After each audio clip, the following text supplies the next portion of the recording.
ओम नमस्ते। आइए आज की चर्चा को प्रारंभ करते हैं। ये ऋग्वेद के दूसरे अध्याय का 24वां मंत्र।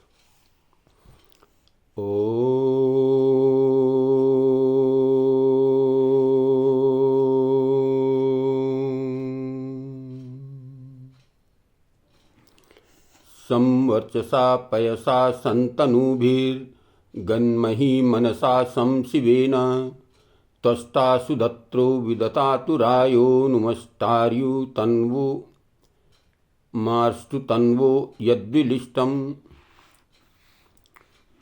वर्चसा वेदों के स्वाध्याय और योगाभ्यास करने से प्राप्त जो ब्रह्म तेज, पयसा पुष्टिकारक दुग्ध घृतादि, तनु भी निरोग शरीर, और शिवेन मनसा कल्याणकारी पवित्र मन से, सम अगन्मही सम्यक संयुक्त रहें, सुदत्र श्रेष्ठ पदार्थों का दाता, त्वष्टा जगत उत्पादक प्रभु हमें, रायः अनेक प्रकार का धन,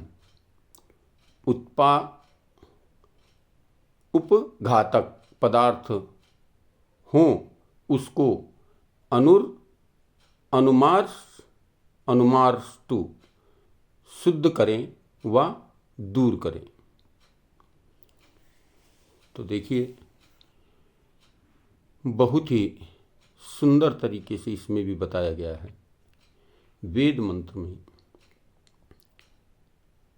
क्या बताया गया है कि हे जगत पिता, अनेक उत्तम पदार्थों के प्रदाता परमेश्वर, क्या हे जगत पिता, अनेक उत्तम पदार्थों के प्रदाता, जितने भी उत्तम पदार्थ हैं वो सब देने वाला वो परमपिता परमात्मा है। प्रदाता देने वाला वह परमपिता परमेश्वर है। अपनी अपार कृपा से हमें वेदों का स्वाध्यायशील, शरीर की पुष्टि करने वाले अनेक खाद्य पदार्थों के स्वामी, निरोग ऐश्वर्य शरीर वाले और कल्याणकारी शुद्ध मन से युक्त बनावें। शुद्ध मन से कहते हैं, आप कृपा कर दीजिए, समस्त उत्तम पदार्थों के देने वाले परमपिता परमात्मा, आप अपनी ऐसी कृपा कीजिए, अपार कृपा से हमें वेदों का स्वाध्यायशील बनाइए। हमारा ध्यान वेदों के स्वाध्याय की ओर बढ़े, हम वेद पढ़ने वाले बने। हमारा शरीर और शरीर की पुष्टि करने वाले अनेक खाद्य पदार्थों के स्वामी, और जो शरीर को स्वस्थ और निरोग बनाने वाले हैं, ऐसे अनेक प्रकार के खाद्य पदार्थों का हमें स्वामी बनाइए।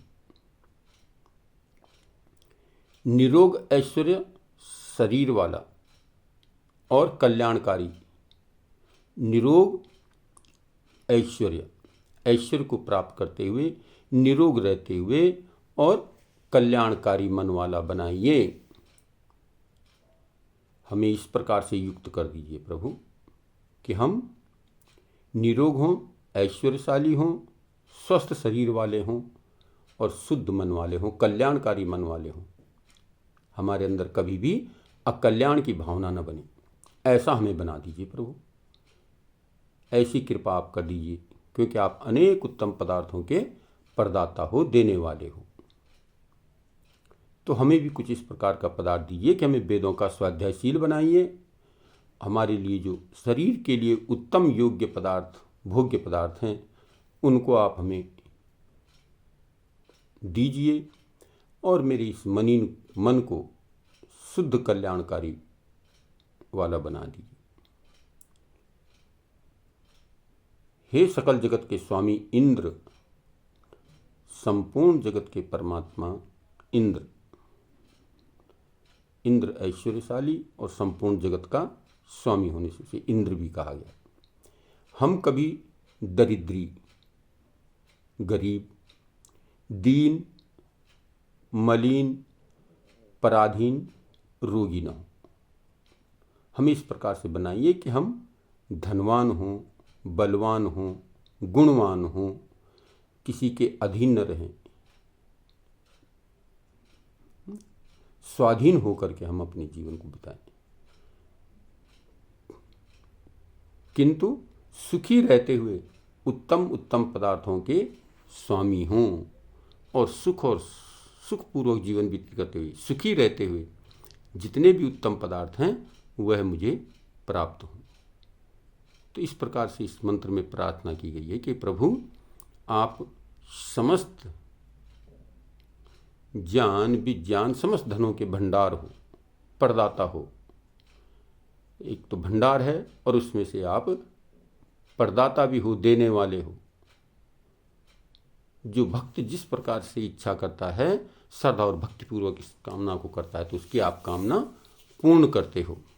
तो प्रभु आप मुझे भी ऐसा बनाइए कि मैं वेदों का स्वाध्यायशाली बनूं और स्वस्थ और उत्तम पदार्थों को मुझे प्राप्त कराइए जो मेरे शरीर को स्वस्थ और निरोग बनाने वाले हों। ऐसे खाद्य पदार्थों को मुझे प्रदान कीजिए।